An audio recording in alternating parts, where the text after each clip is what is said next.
On March 14, 1859, 17 physicians gathered inside a locked chamber at the Medical College of South Carolina in Charleston. They had come to witness something that went against everything they believed about the human mind. A 10-year-old enslaved boy, owned by Colonel Edmund Vance of Beaufort County, could solve mathematical problems that took trained scholars hours to complete. He solved them in seconds, entirely in his head. But what disturbed these men wasn't only the speed of his calculations. It was the fact that he was black. And in 1859, that single detail threatened the very foundation of their world. The boy's name was Caleb. Before we continue with his story, a story that 3 institutions tried to bury for over 160 years, I need you to do something. Subscribe to this channel, because what you're about to hear has been hidden in medical journals and private letters for generations. And leave a comment telling me what state or city you're listening from. I want to know where this story reaches. Now, let's go back to the beginning. To a cotton plantation where a child's gift slowly became his curse. Beaufort County, South Carolina, stretched along the Atlantic coast like a patchwork of wealth built on human suffering. By 1859, Sea Island cotton had made its plantation owners some of the richest men in America. The Vance Plantation, known locally as Riverside, covered nearly 4,000 acres of fertile land, worked by more than 200 enslaved people. The main house, a large Greek Revival mansion supported by 16 Doric columns, stood on a bluff overlooking the Combahee River. It was a constant reminder of Colonel Vance's place among South Carolina's elite. Colonel Edmund Vance was 53 years old that year. His military title came from his service in the Seminole Wars, not from any recent conflict. He carried himself like a man who believed deeply in natural hierarchies, in a world where everyone had a God-given place. His library was filled with books by Dr. Samuel Cartwright and Josiah Nott, men who claimed that African people were biologically inferior. Vance often quoted these works at dinner parties, using science to justify his wealth, power, and beliefs. Caleb was born on the plantation in late 1848 or early 1849. Like most enslaved children, his exact birth date was never recorded. His mother, Ruth, worked in the main house as a seamstress, a job slightly safer than fieldwork. She had been brought to Riverside at age 15, sold after the death of her previous owner in Georgia. Caleb's father had been sold away before the boy's first birthday. He was shipped to a sugar plantation in Louisiana, where the life expectancy for field workers was less than 7 years. Ruth never spoke his name again. Silence was the only way she could protect herself from the pain. Caleb's unusual abilities appeared early. Before he could form full sentences, he could repeat entire conversations he'd heard days earlier, word for word, including the exact tone and pauses. The house slaves noticed first, whispering among themselves about the strange child who remembered everything. Ruth tried to hide it. She knew that being exceptional was dangerous when you were considered property. She had seen what happened to enslaved people who drew too much attention. The strong ones were worked until their bodies broke. The beautiful ones disappeared into the master's bedroom and returned changed. The intelligent ones were sold away to harsher places where no one asked questions. So Ruth taught Caleb to keep his head down, to speak softly, to hide his brilliance under quiet obedience. For several years, it worked. Caleb moved through the plantation like a shadow, unnoticed, unremarkable. But some gifts cannot stay hidden forever. It was Colonel Vance's youngest son, Marcus, who first discovered what Caleb could do with numbers. Marcus was 14 in 1857, a boy struggling beneath the weight of his father's expectations. His older brother, Edmund Jr., excelled at everything: writing, shooting, academics. Marcus was quiet, clumsy, and far more interested in books than hunting. To his father, that made him a disappointment. His mathematics tutor, a strict man from Charleston named Mr. Coppermith, had no patience for Marcus' struggles. One afternoon in August, frustrated by a difficult problem involving compound interest, Marcus threw his slate onto the courtyard ground where several enslaved children were sweeping. The slate cracked near Caleb, who was about 8 years old at the time. "Stupid numbers," Marcus muttered. Who can calculate 7% compound interest on $4,000 over 9 years? Caleb glanced at the slate for barely 3 seconds. Then he spoke without thinking. $5,835.47, sir. The courtyard went silent. The children stopped sweeping. Marcus stared at Caleb, his face shifting between confusion, disbelief, and fear. Then he grabbed the slate and ran to find his tutor, leaving Caleb standing alone in the sudden quiet. 20 minutes later, Marcus returned with Mr. Coppermith. The tutor looked skeptical, almost amused. "The boy must have overheard you earlier," he said. "He's simply repeating what he heard." "I never solved it," Marcus insisted. "I couldn't. That's why I threw the slate." Mr. Coppermith took a piece of chalk from his pocket and wrote a new problem on the courtyard wall. 347 multiplied by 283. He turned to Caleb. "Well?" Caleb felt his mother's eyes on him from the nearby window. He knew he should pretend not to understand. He knew he should act as though the first answer had been lock.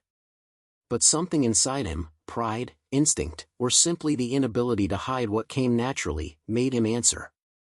98,201, sir." Mr. Coppermith worked through the problem on paper. When he finished, his face had gone pale. "Correct." He tested Caleb with 5 more problems, each one harder than the last. Each time, Caleb answered within seconds, his eyes distant, as if he were reading numbers written in the air that only he could see. That evening, Colonel Vance was called from his study. He stood in the courtyard as the sun went down, watching as the tutor tested Caleb with calculations Vance himself could not solve without long work. The colonel said nothing for a long time. When the tutor finished, Vance simply stared at Caleb. And there was something in that stare that made the boy want to run, to hide, to disappear. "How do you do this?" Vance finally asked. Caleb tried to explain, stumbling over his words. "I see the numbers, sir. They arrange themselves. It's like looking at a picture, but the picture is made of numbers that move and connect." Vance waved him away. That night, Ruth held her son in their small cabin behind the main house. For the first time in years, she allowed herself to cry. "You've been seen now," she whispered. "And being seen is the most dangerous thing that can happen to us." For 3 weeks, Colonel Vance said nothing about what he had witnessed. He ran his plantation as usual, meeting guests, checking account books, disciplining slaves. But late at night, he sat alone in his library, wrestling with a problem none of his books could answer. Every medical text on his shelves claimed the same thing. That African people lacked the ability for abstract reasoning, for complex calculation, for the higher thinking that separated civilized men from so-called savages. Yet he had watched a slave child perform calculations faster than educated white men. There were only a few possible explanations. Either everything he believed, everything the South believed, was built on a lie. Or Caleb was some kind of rare exception that proved nothing. Or there was a trick he hadn't figured out. Vance needed to know which one it was. His wealth, his status, and his identity depended on it. He began testing Caleb himself. Night after night, he called the boy to his study. At first, Ruth was allowed to stand quietly in the corner. But after the first week, Vance dismissed her. Caleb entered the study alone, the heavy door closing behind him like a coffin lid. The colonel's tests grew more elaborate. He used advanced math textbooks. He created complicated scenarios involving cotton yields, interest rates, and plantation expenses. He read long chains of numbers and demanded Caleb repeat them backward. He even tried trick questions with no solution at all. Through it all, Caleb remained accurate. His answers came with the same speed, the same calmness. He described the numbers as shapes, as colors, as patterns forming solutions in his mind. But what began to disturb Vance more than Caleb's abilities, was his emptiness. The boy showed no pride when he was correct. No fear when he was uncertain. No reaction at all to Vance's growing frustration. It was as if Caleb had learned to make himself hollow. A vessel for numbers, but nothing else. Ruth noticed the change. Each night when Caleb returned, he was more withdrawn. She asked what the colonel wanted. "Numbers, Mama," he said. "Just numbers." But his eyes held something else. A wary awareness far beyond his years. A knowledge that he had become valuable in a way that made him less safe, not more. The other enslaved people noticed too.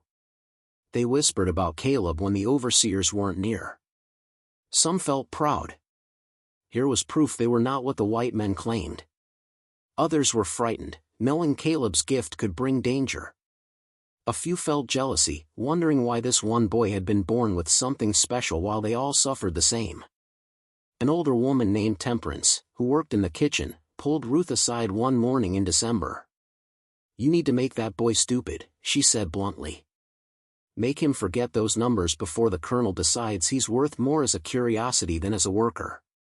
"I can't," Ruth whispered. "He can't help what he knows, any more than he can help breathing." "Then God help you both," Temperance replied. "Because I've seen what happens when masters get too interested in one of us. It never ends well." Her warning would soon prove true. In January of 1858, Colonel Vance made a decision. He would demonstrate Caleb's abilities to select members of Charleston's medical community. Not publicly, he understood that would be dangerous. But privately, to a carefully chosen group of physicians whose opinions held weight. If they could confirm that Caleb's abilities were real, it would give Vance the validation he needed. And if they could explain Caleb's talent in a way that did not threaten the racial order the South depended on, even better. The invitations were sent in mid-January. They were worded carefully, promising a demonstration of unusual mental phenomena, without revealing the race of the subject. Vance wanted the doctors to arrive without assumptions, to witness Caleb's abilities first, before their prejudices kicked in. Among those invited was Dr. Nathaniel Crawford, a professor at the Medical College of South Carolina and a strong believer in polygenism. The theory that different races were actually different species, created separately by God or nature. Dr. Crawford had published several papers claiming that the African brain was incapable of abstract reasoning. That its skull structure prevented higher cognitive functions. He had built his entire career on these beliefs, and defending them had become part of who he was. Also invited was Dr. Thomas Aldrich, an older Charleston physician with 30 years of experience. Unlike Crawford, Aldrich had learned humility. He had seen enough in his long career to know that the world did not always fit neatly into theory. The third key guest was Dr. Harrison Webb. He was young, only 31, and had recently returned from medical studies in Europe. There, he had encountered ideas that had not yet reached the American South. He had read European papers describing people with extraordinary mental abilities. Calculating prodigies, individuals with perfect memory, people who saw numbers as colors or shapes. These cases existed among all races and all social classes, suggesting that such abilities were quirks of the brain, not proof of superiority. The examination was set for February 7, 1858, at the Riverside Plantation. Vance wanted the demonstration on his own land, where he could control every detail. The night before, Ruth barely slept. She lay awake in the darkness, listening to Caleb breathe, wondering if this would be their last night under the same roof. She had heard stories of enslaved people with unusual abilities who were sold to traveling shows. Or taken north by curious scientists. Or who simply disappeared and were never heard from again. What if these doctors wanted to take Caleb away? What if they convinced the colonel to sell him? Vance was a businessman before anything else. If the price was high enough, he would sell anything, even his own shadow. Ruth thought about running.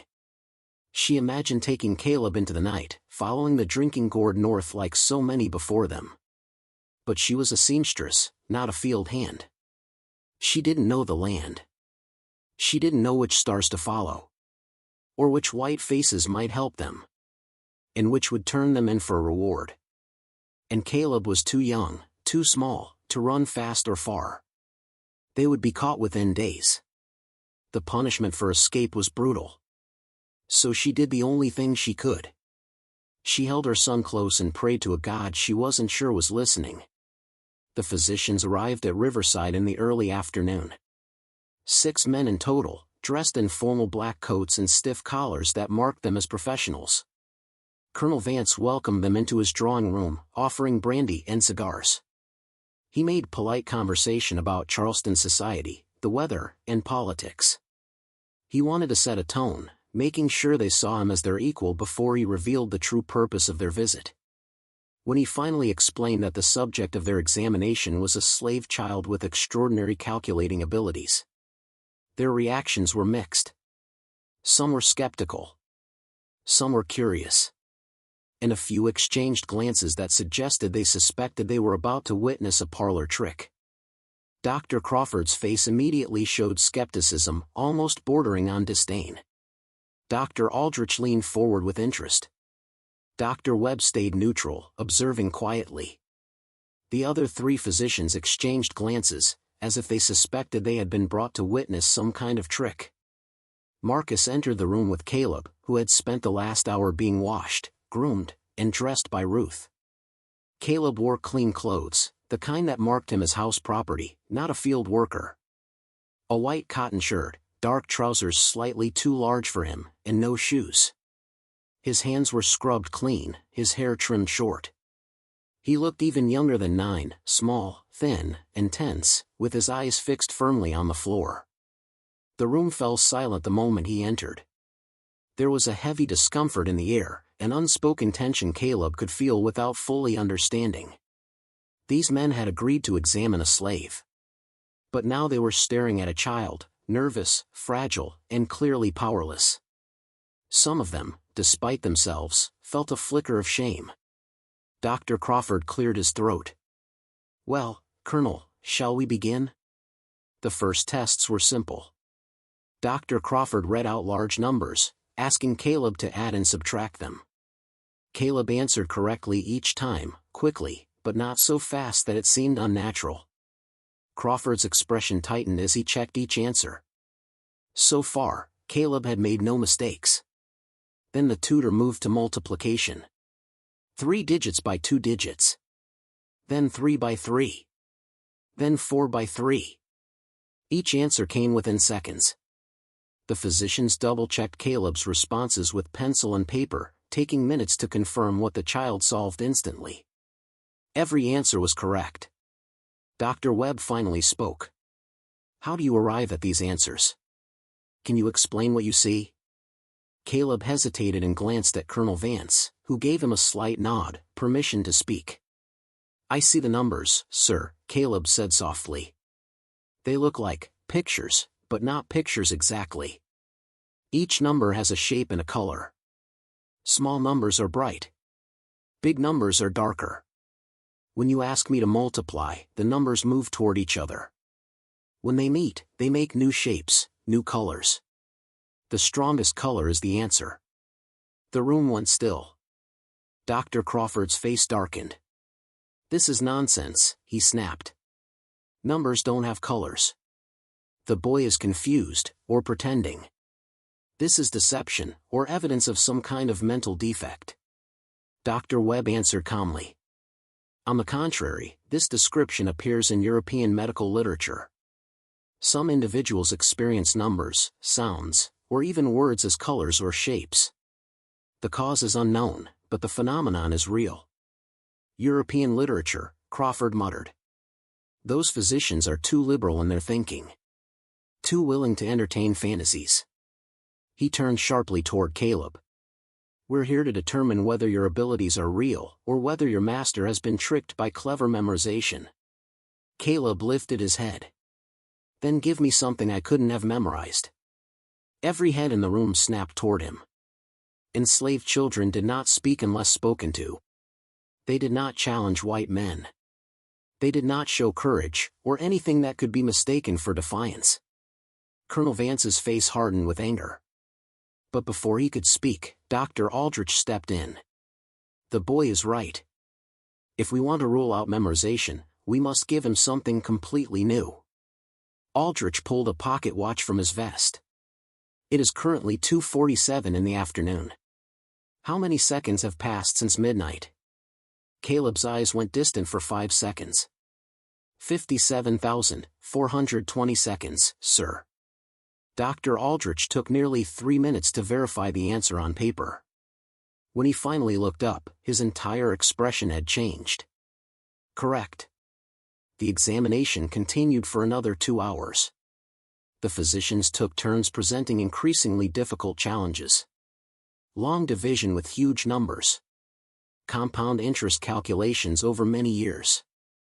Geometric problems requiring spatial reasoning. And even a memory test, reciting 30 random digits backward. Caleb did every task flawlessly.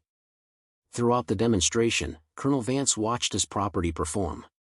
His expression gave nothing away, but inside, he was wrestling with conflicting emotions. Pride, that he owned something rare and valuable. Anxiety, over what these doctors might conclude. And beneath it all, a deep, unsettling fear. That perhaps everything he believed about racial hierarchy, everything he built his world on, was not as certain as he thought. Dr. Crawford grew increasingly irritated. Every test he created to expose fraud only proved the boy's abilities were even greater. Finally, his patience snapped. Colonel Vance, he demanded, how many hours have you spent training this boy? How much instruction has he received in mathematics? None, Vance replied calmly. He cannot read or write. He has never been inside a school. Until 3 months ago, I did not know he could count past 10. Impossible, Crawford said flatly. A child cannot reach this level without years of training. Someone must have taught him. Who? Dr. Webb stepped in. Colonel Vance runs a plantation, not a school. Who would teach an enslaved child advanced mathematics? And why? Silence filled the room. The question had no answer. The examination ended with no agreement among the physicians. Dr. Crawford left insisting that some kind of deception had to be involved, even though he couldn't explain what form that deception took. Dr. Webb, on the other hand, wanted more testing. He believed there was a real phenomenon behind Caleb's abilities. Dr. Aldrich admitted openly that he had witnessed something he simply couldn't explain with current medical knowledge. As the doctor's carriages rolled down the long oak-lined driveway, Colonel Vance stood on the porch with his hand on Marcus's shoulder. "What do you think we proved today?" he asked his son. Marcus, who had watched the entire examination from a corner of the room, thought for a long time before speaking. "I think we proved Caleb is smarter than all of them," he finally said. "And I think that scares them." Vance's hand tightened slightly, not enough to hurt, but enough to warn. "Never say that again," he said quietly. "Not to me. Not to anyone. Do you understand?" Marcus nodded. But the look in his eyes said he had already understood more than his father wanted him to. That night, Ruth held Caleb as he trembled with exhaustion and a fear he couldn't name. "What happens now, Mama?" he whispered. She had no answer, none that wouldn't make things worse. So she held him closer and hummed an old song her mother used to sing before Ruth was sold away from her family. What happened next was both predictable and terrible. Word of the examination spread through Charleston's medical community. Even though Vance tried to keep it private, the story grew with every retelling. A slave child who could outthink trained mathematicians. A child whose abilities contradicted the racial science the South depended on. Some doctors dismissed the story as plantation gossip. Others were curious. And Dr. Crawford, feeling his reputation threatened, launched a campaign to discredit everything. In March 1858, he published a letter in the Charleston Medical Journal. He carefully described the examination in a way that made it sound flawed, and he suggested that Caleb's abilities were nothing but a clever trick. He even implied that Ruth might have been involved in some form of deception. The letter sparked replies. Dr. Webb wrote a rebuttal, pointing out that Crawford's explanations didn't match what all 6 physicians had seen with their own eyes. Dr. Aldrich added his voice as well, explaining that he had created several test problems on the spot, problems Caleb could not have prepared for. Charleston's medical world split in two. Some doctors saw Caleb as an extraordinary case study. Others saw him as a dangerous threat to the theories that justified slavery. And a few saw opportunity. If this child truly had such abilities, what else could be learned from him? In April 1858, Colonel Vance received a letter from a physician in Boston named Dr. William Garrison. He had no relation to the famous abolitionist, though his name alone raised suspicion. Dr. Garrison politely requested permission to examine Caleb under controlled scientific conditions. But the meaning was obvious. Northern science wanted to weigh in because Southern science couldn't explain what it had witnessed. Vance burned the letter in his fireplace. He didn't need Northern interference. He didn't need Yankees using his property to argue for racial equality. The country was already unstable. Kansas was erupting in violence, Washington was in turmoil, and South Carolina's leaders were openly talking about secession. The South did not need a slave child who disproved everything its society was built on. Vance made a decision. There would be no more demonstrations. No more examinations. No more attention. Caleb would stay at Riverside. He would remain a private curiosity, seen only by those who already knew. For months, this worked. The controversy in the journals faded. Life at the plantation returned to its usual rhythm. But Caleb had been seen, and being seen changed everything. Other enslaved people kept their distance. Some viewed him with awe. Others with quiet resentment. To them, his gift made him different, separate, a dangerous thing to be. The overseers watched him more closely, suspicious of any slave who drew the master's attention. And Marcus, the colonel's youngest son, developed an obsession. Marcus had always been the disappointment. The quiet boy. The one who preferred books to guns. The one who would never measure up to his older brother. But he was still a Vance. Still a white boy raised to believe he was superior to every black person around him. Caleb's abilities shattered that belief. How could someone who was supposed to be inferior solve problems Marcus couldn't even understand? Marcus began seeking Caleb out when no one was watching. At first, he simply tested him with more problems. But over time, something darker grew inside him.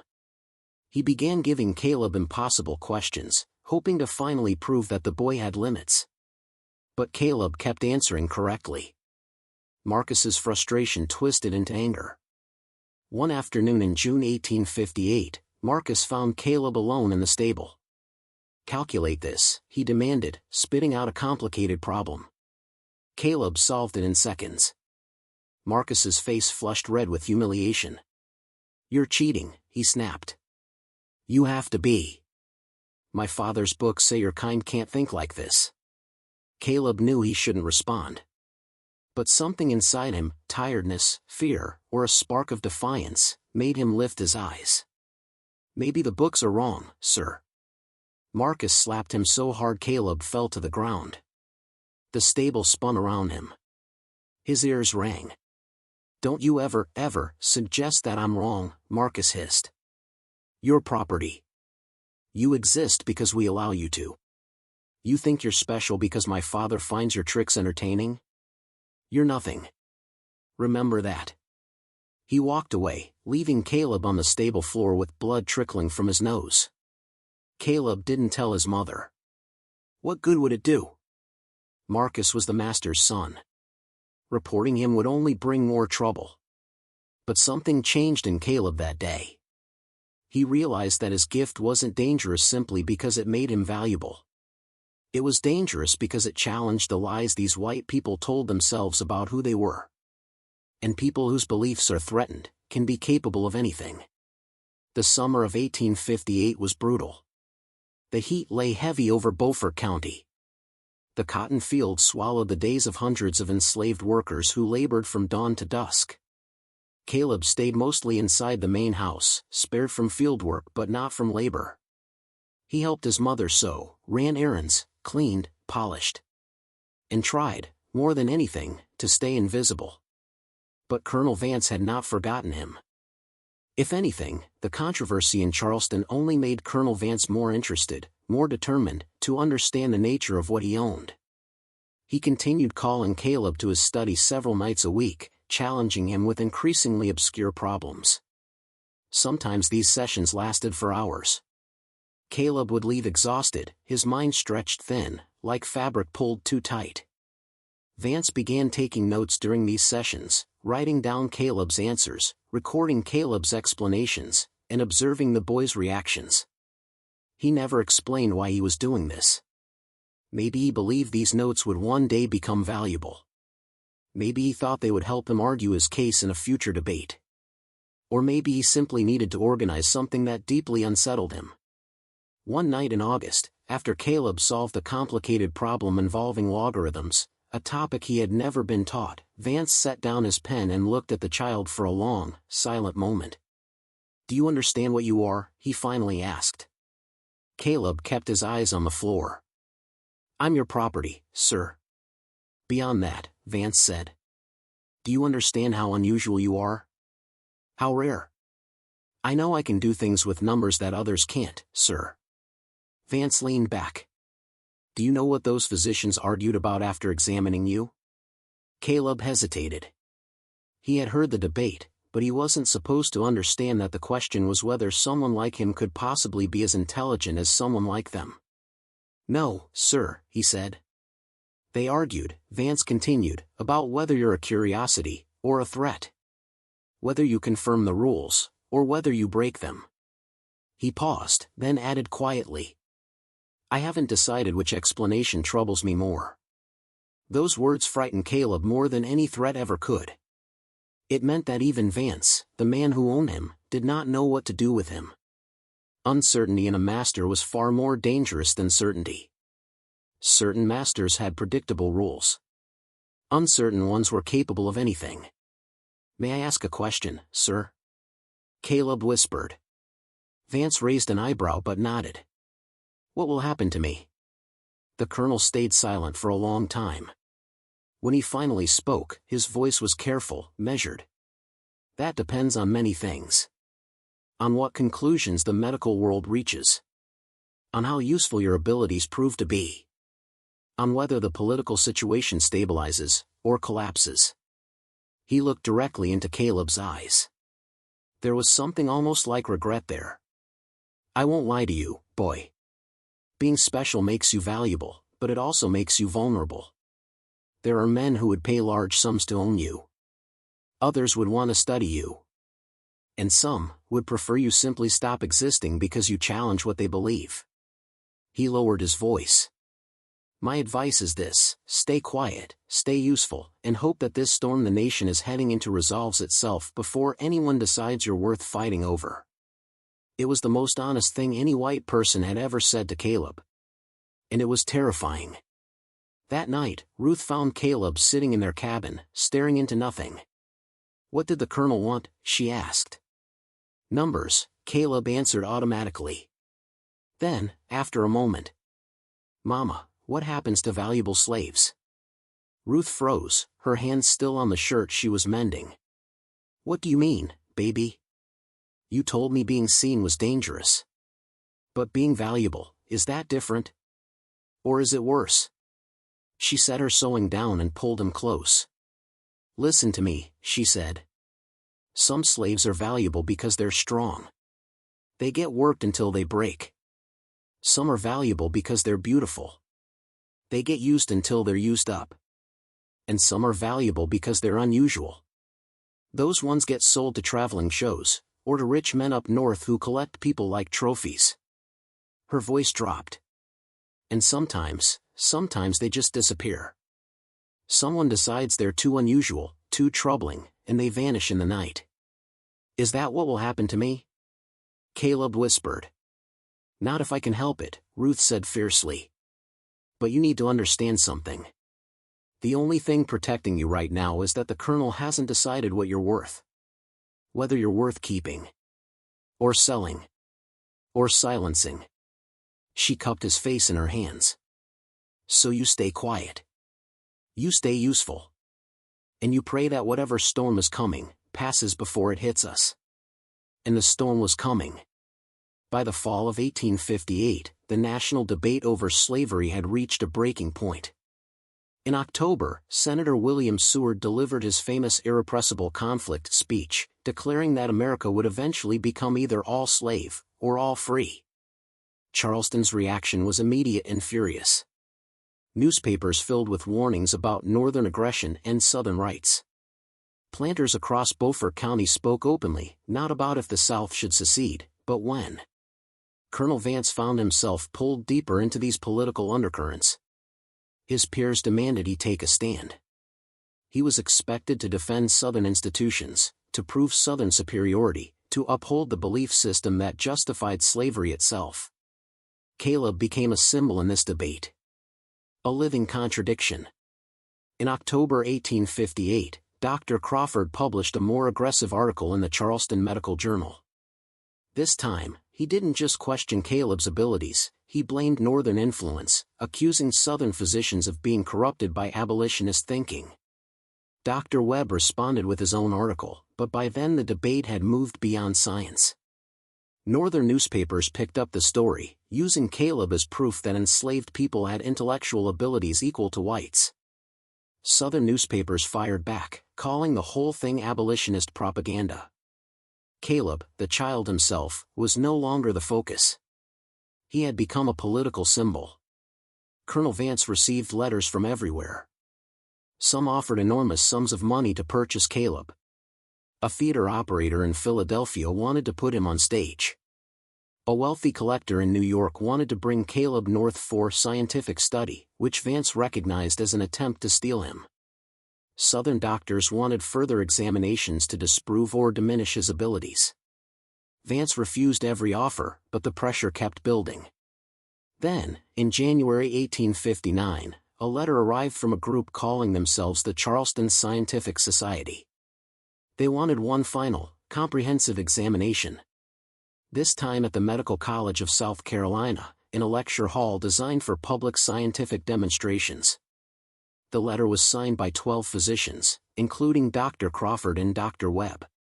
Despite their disagreements, they had united on one thing. The controversy needed to be settled. Not for Caleb's sake. Not for the truth. But because the case had become politically dangerous. South Carolina was moving toward secession. The fire eaters were gaining power, and South Carolina was moving steadily toward secession. The last thing the state's scientific community needed was a public argument about whether a slave child's mind could challenge the racial theories that justified their entire society. One final examination. One definitive conclusion. Then Caleb could be pushed back into obscurity, and everyone could choose whatever version of the truth served them best. Vance agreed. The examination was scheduled for March 14, 1859. The weeks leading up to that day were some of the most tense Ruth had ever lived through. She didn't know the details, but she knew what was at stake. Whatever happened in that room would decide her son's fate. Whether he stayed at Riverside. Whether he was sold away. Or whether he vanished like so many enslaved people who became inconvenient to powerful men. She had no rights. No protection. No one she could appeal to. All she could do was pray and prepare. She made sure Caleb ate well, slept enough, and stayed healthy. She reminded him constantly. Be respectful. Answer clearly. Show no pride. Show no fear. And never appear defiant. She taught him how to be both remarkable and invisible. To display his gift, while appearing less than human to the men who wanted to judge him. Caleb understood something important was coming. He grew quieter, more withdrawn. Sometimes Ruth would find him sitting alone, staring into space. And she wondered what kind of calculations he was running. Not numbers, but possibilities. Risks. Fears. How do you calculate the probability of survival when you are a valuable piece of property in a world that needs you to be worthless? On March 12, Colonel Vance announced they would leave for Charleston in the morning. Ruth was not invited. She would remain at Riverside while Caleb traveled with Vance and Marcus. That night, Ruth held her son until he fell asleep. She memorized the weight of him in her arms. The rhythm of his breathing. The smell of his hair. She didn't know if she would ever hold him again. The journey to Charleston took almost the entire day. Caleb sat beside Marcus, facing backward in the carriage, watching Riverside shrink into the distance. The plantation was the only place he had ever known. It was a place of pain. But a familiar pain. Charleston was something else entirely. And he had learned early that the unknown was usually worse. They arrived in the evening and checked into the Charleston Hotel, a grand waterfront building that catered to wealthy planters. Caleb was not allowed in the main section of the hotel. He was kept in a small servant's room near the kitchen, watched by one of the hotel's enslaved workers, a man named Peter. Peter was curious but cautious. "Heard you can do things with numbers," he said. Caleb said nothing. Talking about his abilities only brought trouble. "They got you in some kind of trouble?" Peter asked. "I don't know yet," Caleb admitted. Peter nodded. "That's the truth for all of us, ain't it? We never know we're in trouble until it's too late." The next day passed slowly. Caleb was not allowed to leave the hotel. He sat in the small room, watching the light change in the window, waiting for whatever was coming. He tried not to think about his mother. Or whether he would ever see her again. Or what would happen if he failed in ways he couldn't predict. Evening came. Morning followed. And then, on the afternoon of March 14th, Colonel Vance arrived at the door. "It's time," he said. They walked through Charleston's streets, Caleb following a few steps behind Vance and Marcus. The city was beautiful, so beautiful it made his chest ache. Grand homes with iron balconies. Churches with tall steeples. Gardens full of flowers he had never seen. All built on the suffering of people who looked like him. The Medical College of South Carolina stood on Queen Street, an imposing brick building, one of the most respected medical schools in the South. Vance led Caleb through a side entrance, up a set of stairs, and into a hallway that smelled of antiseptic, and something darker. They stopped in front of a heavy wooden door labeled Lecture Hall 3. Then Vance did something so unusual that it frightened Caleb. He knelt down to look the boy in the eyes. "Listen to me," Vance said quietly. "Whatever happens in that room, answer truthfully. Show them what you can do." "Yes, sir," Caleb whispered. "These men want to settle this question and move on. Give them what they need. Be remarkable, but not threatening. Competent, but not proud. Can you do that?" Caleb understood exactly what he was being asked to do. Be impressive. But not too impressive. Be valuable. But not dangerous. Walk a line so thin that one wrong answer could destroy him. "I'll try, sir." Vance stood, placed his hand on the door handle, and opened it. The lecture hall was built like an amphitheater, with rows of seats rising high above a central demonstration area. 17 men sat watching him, their faces a mixture of curiosity, skepticism, hostility, and forced neutrality. A single wooden table sat in the center. Medical diagrams lined the walls, drawings of bodies reduced to systems and organs, people turned into specimens. Caleb walked down the steps, acutely aware of every eye on him.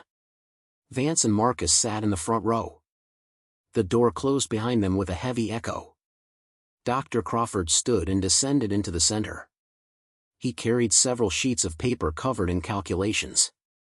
"Let us begin," he announced. "The subject before us is the property of Colonel Edmund Vance of Beaufort County. His name is Caleb, approximately 10 years old." He turned to the child. "You will answer every question asked of you. You will explain your methods when requested. If you answer incorrectly or refuse to cooperate, it will be recorded. Do you understand?" "Yes, sir," Caleb said. "Then let us proceed." What followed was unlike anything Caleb had ever experienced. This was not a demonstration. This was an interrogation, systematic, relentless, designed to expose either the limits of his ability or the mechanics of any supposed fraud. The physicians took turns, each trying to outdo the last with problems more complex than the one before. They began with arithmetic. Huge numbers added, subtracted, multiplied, divided. Caleb answered quickly and correctly. They moved to fractions, decimals, and multi-step word problems. He solved all of them. They tested geometry, algebra, ratios, and proportions. He stayed accurate.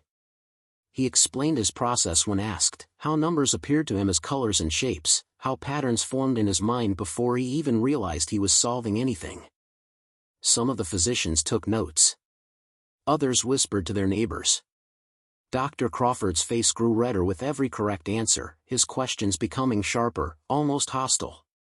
Caleb answered each one calmly. After 2 hours, Dr. Crawford called for a break. The physicians gathered in small groups around the lecture hall, debating what they had seen. Caleb was left alone at the central table. Not allowed to leave. Not offered water. Not offered food. Just waiting. As if he weren't a child at all, but an object under inspection. During the break, Dr. Webb approached him. He looked at Caleb with something close to sympathy. "How do you feel?" he asked softly. Caleb was so surprised that he didn't answer at first. No one had asked him how he felt since this whole ordeal began. "Tired, sir," he finally said. Webb nodded. "I imagine so. Caleb, what you are showing today is extraordinary. There are only a handful of people in the entire world who can do what you do with numbers. That makes you rare. But it also makes you." He paused, searching for the right word. "It makes things complicated. Do you understand?" "I think so, sir." "I hope you do," Webb said quietly. "Because what happens after today depends entirely on how these men choose to interpret what they've seen. And men have a remarkable ability to twist evidence into whatever supports what they already believe." Before Caleb could respond, Dr. Crawford called everyone back. The second phase of the examination was about to begin. This time, the physicians had agreed on a different strategy. They wouldn't just test what Caleb could do. They would try to discover how he did it. Or where his ability finally broke. Dr. Samuel Henderson, a mathematician from South Carolina College, took charge. He carried advanced mathematics textbooks, books meant for students years older. The first problem he gave Caleb was a quadratic equation. 32 plus 7x, 12 is equal to 0. Solve for x. Caleb stared at the symbols on the slate. This wasn't like the earlier problems. This required understanding something he had never been taught. He had never seen algebra before. But as he stared at the equation, something shifted in his mind. The numbers and letters formed patterns. The equation wasn't just numbers, it was a balance. And Caleb could see where that balance existed. He could see the values that made the equation true. X equals 1 1/3, he said slowly. Or x equals -3. Henderson worked through the problem using the quadratic formula. It took him several minutes. When he finally looked up, he was pale. "Both answers are correct." A murmur rippled through the lecture hall. Dr. Crawford stood abruptly. "That is impossible. The boy has never been taught algebra. He cannot understand the symbolic reasoning required." "I created this problem last night," Henderson said firmly. "I showed it to no one. The boy could not have seen it before." "Then explain how he solved it," Crawford demanded, his voice rising. "If he cannot explain algebraic principles, how did he arrive at the answer?" Caleb spoke quietly. "I don't understand the formula, sir, but I can see where the equation balances. The symbols have positions and weights. I see where everything has to be for the equation to equal 0. "That is nonsense," Crawford snapped. "That is intuition, not reasoning. Real understanding requires." "Requires what?" Dr. Webb cut in. "Requires formal education. Requires being white." The room fell silent. "The boy is demonstrating a form of mathematical intuition we do not understand," Webb continued. "But that does not make it any less real, or any less remarkable." "It makes it meaningless," Crawford shot back. "If he is simply producing answers without understanding the principles, he is no different from a machine. A curiosity, not intelligence. Dr. Aldrich rose. Gentlemen, we are losing focus. We came here to determine whether this child's abilities are genuine. I believe we've established that they are. The mechanism may be unclear, but the results cannot be ignored. But Crawford wasn't finished. He stepped into the center of the room, his face dark with anger. Or perhaps fear. Fear of what this child implied. I have one more test, he said. One that will show whether we're seeing true intelligence, or just clever pattern recognition. He took out a fresh sheet of paper and began writing. The problem was long and complex, involving multiple steps in advanced reasoning. No one else saw the paper. When he finished, he read it aloud. You have 3 workers building a wall. Worker A can finish it in 6 hours. Worker B can finish it in 4. Worker C can finish it in 3. They all start together, but worker C stops after 1 hour. How long to finish the wall? It was a trap. A layered problem designed to confuse. But as Crawford read, Caleb's mind broke it down automatically. He saw each worker's rate as a fraction. He saw how the fractions changed when one worker stopped. The answer formed in his mind like a shape appearing out of fog. 2 hours and 9 minutes, sir, Caleb said softly. Or more precisely, 2 hours, 8 minutes, and 34 seconds. Crawford worked through the problem on paper. The room was silent. 3 minutes passed. 4 minutes. He finally set his pen down. The answer is correct. Down to the second. The lecture hall erupted. Some argued this proved Caleb had real mathematical reasoning. Others insisted it proved nothing, only that he was a human calculating machine. Crawford stood frozen, staring at the child with a look that made Caleb want to disappear. Finally, Colonel Vance rose and lifted his hand for silence. Gentlemen, we have been here for more than 4 hours. The boy has answered every question. He has not failed once. I believe we have seen what we came to see. Dr. Crawford turned toward Vance, his voice tight. What we have seen is an anomaly, an exception that proves nothing. This child may have an unusual talent, but it does not challenge the accepted facts of racial science. The African brain remains, in general, inferior in abstract reasoning and higher intellect. Silence fell over the hall. Dr. Webb spoke from behind him. If you are so certain this meant nothing, he said, then why insist on this examination? Why gather 17 physicians? Why spend an entire afternoon testing a child? Crawford had no answer. At least not one he could say out loud. He needed Caleb to be a fraud. Because the alternative was too dangerous to everything he believed. The examination ended shortly after that. The physicians filed out in small groups, most of them still arguing. Dr. Crawford left without speaking to anyone, his face tight with anger he could barely contain. Dr. Webb paused to speak with Colonel Vance. Caleb couldn't hear what they said. Dr. Aldrich gave Caleb one last look before leaving. A troubled look, as if he had witnessed something that unsettled everything he believed. When the lecture hall was finally empty, except for Vance, Marcus, and Caleb, the colonel stood silently for a long moment. Then he turned to the boy he owned and said, "You did well. Better than I expected." It wasn't praise. It was acknowledgement. And somehow, acknowledgement was worse. Because it meant Vance truly understood how unusual Caleb was. And that meant the danger was far from over. That evening, they returned to the Charleston Hotel. Caleb was placed back in the tiny room off the kitchen and told to wait while Vance attended to business. He sat alone in the growing darkness, exhausted beyond anything he had ever felt. It wasn't only the hours of questioning. It wasn't only the strain of solving problem after problem. It was the weight of being looked at, examined, debated, as if he were a specimen under glass rather than a tired child who wanted his mother. Peter, the enslaved hotel worker assigned to watch him, brought food, bread and stew Caleb barely touched. "Heard you impressed the doctors," Peter said. "Heard you did calculations nobody else could do." Caleb said nothing. That good or bad for you, you think? I don't know, Caleb whispered. I don't know what happens now. Peter nodded slowly. We never do we? We just wait, and hope it's not the worst thing. They stayed in Charleston for 3 more days. Vance met with physicians, business associates, and men from Beaufort County. Caleb wasn't allowed in any of the meetings.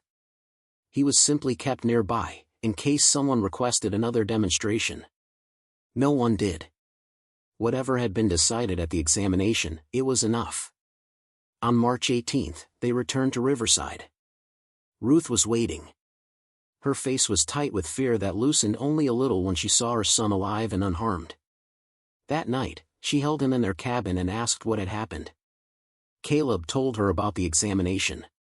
The questions, the arguments. The way the physicians had looked at him. I think they were trying to decide if I'm real, he said. If what I can do is real. And what did they decide? Ruth asked. I don't think they decided anything. Some believe. Some don't. None of them know what it means. Ruth was quiet for a long time before asking the question that had been haunting her. Baby, what do you think the Colonel will do with you now? Caleb had no answer. The answer came sooner than either of them expected.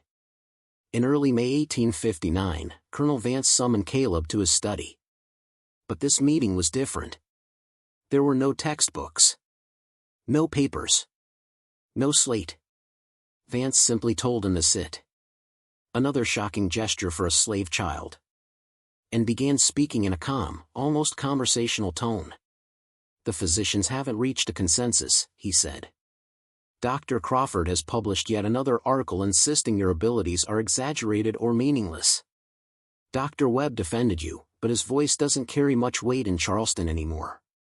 Northern sympathies are dangerous to express. He paused. Dr. Aldrich has stayed silent publicly, though I'm told he writes about you privately. Vance studied Caleb's face as he continued.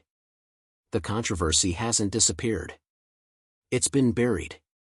South Carolina is preparing for secession. War is likely coming. The last thing anyone wants is debate over questions of racial capacity when unity is needed. Caleb didn't fully understand the politics. But he understood the important part. He was becoming a problem. So here's what will happen, Vance said. You're going to the fields. Caleb's stomach tightened. Not as punishment, Vance added. As protection. If you're just another field hand, you stop being a topic of debate. You become invisible again. And invisibility. He paused. Is the safest thing any of us can be in dangerous times. Will I see my mother? Caleb asked. She will remain in the main house. You'll see her on Sundays. That's all I can allow. It was a sentence disguised as protection. Caleb understood. But he also knew he could not refuse. One more thing, Vance said. Don't use your abilities in the fields. Don't calculate. Don't solve. Don't draw attention. The overseers don't know about you. I'd like to keep it that way. Just be ordinary. Can you do that? Yes, sir, Caleb said. Though he didn't know how someone could hide something that lived inside their mind. The next morning, he was dressed in rough homespun clothing and sent to join the cotton crews. Within days, his hands cracked and bled. The sun beat down mercilessly. The work was endless, repetitive, and brutal. Caleb kept his head down. Kept silent. Kept his extraordinary mind hidden beneath forced mediocrity. Ruth watched from the windows of the main house, powerless. Her hands sewed fine fabric while her mind stayed with her son in the heat of the fields. Summer 1859 passed. The cotton harvest was abundant. One of Vance's most profitable seasons. Autumn brought political chaos. John Brown's raid on Harper's Ferry sent shockwaves across the South. Newspapers filled with warnings of abolitionist plots and Northern aggression. Through it all, Caleb worked the fields. His body grew stronger. His hands hardened. And his gift, the gift that had once amazed Charleston's finest physicians, lay hidden beneath the surface of his life. But he still saw the numbers. At night, lying exhausted on the rough wooden planks of the field quarters, he closed his eyes and watched calculations bloom behind his eyelids. He couldn't stop it. It was who he was. And the world. A world that insisted someone like him could not exist. Had no idea what to do with a mind like his. In November 1859, Ruth managed to send him a message. 3 simple words written on a scrap of cloth. Stay alive. Hope. It was all she could give. It was everything. The year 1860 brought even more tension. Lincoln's election in November triggered exactly what everyone feared. South Carolina seceded in December. 6 more states followed. The Confederacy was formed. War became inevitable. Colonel Vance raised a company of infantry with his cotton profits and left for Virginia with 83 men, including his eldest son. Marcus stayed behind, now learning to run the plantation. Learning the power and cruelty required to maintain it. By April 1861, the war had begun. Fort Sumter fell to Confederate forces. The Union naval blockade tightened around South Carolina's coast. Riverside Plantation continued operating, but the world around it was changing fast. The old certainties, the ones men like Colonel Vance had trusted their entire lives, were beginning to crack. And then, in November 1862, everything collapsed. Union forces captured the Sea Islands as part of the Port Royal expedition. Beaufort County fell under Union occupation. The Vance family fled almost overnight, taking whatever they could carry and abandoning the plantation they had run for 3 generations. For Caleb, now 13, and for Ruth, the collapse came suddenly. One day, they were enslaved, owned, controlled, defined entirely by the will of others. The next day, those owners were gone, and the world had no clear rulebook for what came next. Freedom arrived as chaos. Union officials, missionaries, and teachers poured into the Sea Islands to begin what became known as the Port Royal experiment. They conducted censuses, opened schools, and tried to help formerly enslaved people build independent lives in a world that had never allowed them to choose anything for themselves. A northern teacher named Elizabeth Babcock arrived near what had once been Riverside Plantation in January 1863. She meant well, but she understood little about the people she hoped to help. In her journal entry from February 14, 1863, she wrote, "Today, I met a youth, perhaps 13 or 14, whose mother said he had unusual skill with numbers. When I tested him, he solved complex arithmetic mentally with remarkable speed. He said he had been examined by physicians in Charleston years before, but no one could give details. The next day, when I returned to arrange schooling for him, he and his mother had already left. Other freed people said the boy seemed frightened of attention, as if he'd learned that being remarkable brought danger. I could not find them again. And at that moment, the trail goes cold." Ruth and Caleb disappeared into the vast movement of freed people searching for safety. No one knows where they went. No one knows if Caleb ever found a place where he could use his extraordinary mind openly, without fear. A brief mention in the Charleston Mercury in June 1867 describes a colored youth performing fast calculations for coins near the Market Street docks. The writer mocked him, claiming many destitute young men pretended to have been examined by doctors to gain sympathy. Whether that was Caleb, or simply someone borrowing his story, no one can say.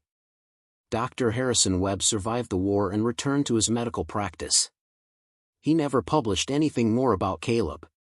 But in 1875, when a younger colleague asked him about the boy, Webb reportedly said, "We witnessed something that didn't fit our understanding of the world.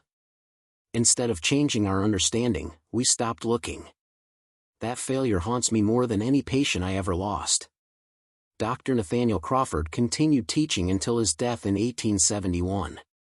He never wavered in his belief that racial hierarchy was scientifically proven. His ideas would later be recognized as pseudoscience designed to justify injustice, but in his lifetime, they were considered respectable scholarship. He died still insisting he had been right. Yet he never fully dismissed the possibility that Caleb had been genuine. In his final publication, he wrote, "Extraordinary claims require extraordinary evidence. And when such evidence challenges fundamental principles, skepticism remains the proper scientific posture." Dr. Thomas Aldrich lived until 1879. His private journals, discovered in the 1930s, contain multiple entries about Caleb. One passage from 1876 stands out. "I often think of the boy we examined that March afternoon in 1859. I watched him solve problems requiring true mathematical reasoning. I heard him describe processes we do not possess the vocabulary to explain. And I watched my colleagues, men trained in observation, reject what they saw because accepting it would require rethinking beliefs they had built their careers upon. We called it science, but it was cowardice. We saw a human mind performing wonders, and chose instead to focus on the color of the skin containing that mind. I wonder what he might have achieved had he been born white. I wonder how many minds like his were destroyed because our society needed them to be ordinary. We had evidence that should have changed us. We chose comfort over truth. And I will answer for that failure when judgment comes."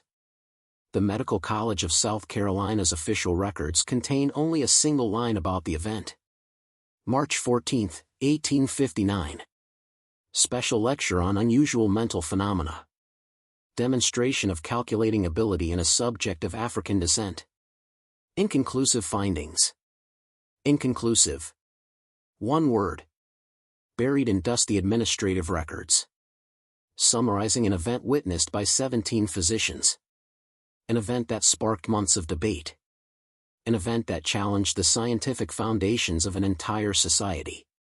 Not inconclusive because they couldn't determine if Caleb's abilities were real. Every physician in that room had watched Caleb solve every problem correctly. They had verified his answers. They had searched for any trick, any illusion, any sign of deception. They found none. So why did they call it inconclusive?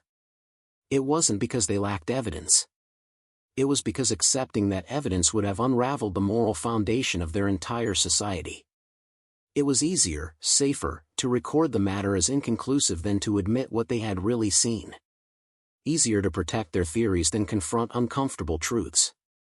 Easier to let one child disappear into obscurity than to acknowledge that millions of enslaved people might possess abilities their system insisted they could not have. So what really happened to Caleb?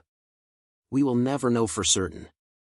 The historical record goes silent, the same way it does for so many formerly enslaved people whose lives were never considered important enough to document. Maybe he survived the chaos of war and Reconstruction. Maybe he found peace somewhere far from Charleston, living quietly with a gift he could never safely reveal. Or maybe he became another casualty of a world that had no place for someone like him, lost to disease, violence, or poverty before reaching adulthood. But here's what we do know. In March of 1859, a 10-year-old enslaved boy displayed mathematical abilities that 17 trained physicians witnessed firsthand. Abilities they could not explain. Abilities that contradicted the very theories they used to justify slavery. And instead of letting those abilities change their assumptions, they buried the truth. They labeled it inconclusive. They moved on. These men weren't necessarily evil. They were products of their world, men who believed in systems that gave them comfort and protected their social power.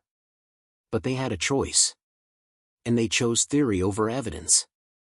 Comfort over truth. Belief over observation. Choices like that, repeated again and again across generations, created a world where children like Caleb had to hide their brilliance just to stay alive. A world where being remarkable was dangerous. A world where genius could get you killed. Caleb's story is not just about an extraordinary mind. It's about how institutions, especially those that claim scientific authority, will reject anything that threatens their power. It's about how entire systems can be built on prejudice instead of truth. And it makes us wonder, how many other Calebs were there? How many brilliant lives were smothered because the world refused to see them? And here's the part we cannot ignore. When we ignore evidence because it makes us uncomfortable. When we cling to beliefs that protect our pride. When we reject truths that challenge our worldview. We repeat the same mistake those Charleston physicians made in 1859. We choose comfort over reality. What do you think of Caleb's story? Do you believe his abilities were real? Or do you think the physicians missed something? More importantly, have we actually learned anything from failures like this? Or are we still ignoring evidence that challenges our assumptions? Share your thoughts in the comments. If this story made you think, if it moved you, if it made you angry, share it with someone who needs to hear it. Subscribe to this channel for more forgotten stories, stories that were buried because they were too inconvenient to remember. Hit the notification bell so you don't miss the next episode. Because the most dangerous thing we can do is forget. Forget that extraordinary human beings were treated as property. Forget that science was twisted to defend injustice. Forget that uncomfortable truths were labeled inconclusive and filed away. We can't change the past. But we can refuse to repeat it. Thank you for listening.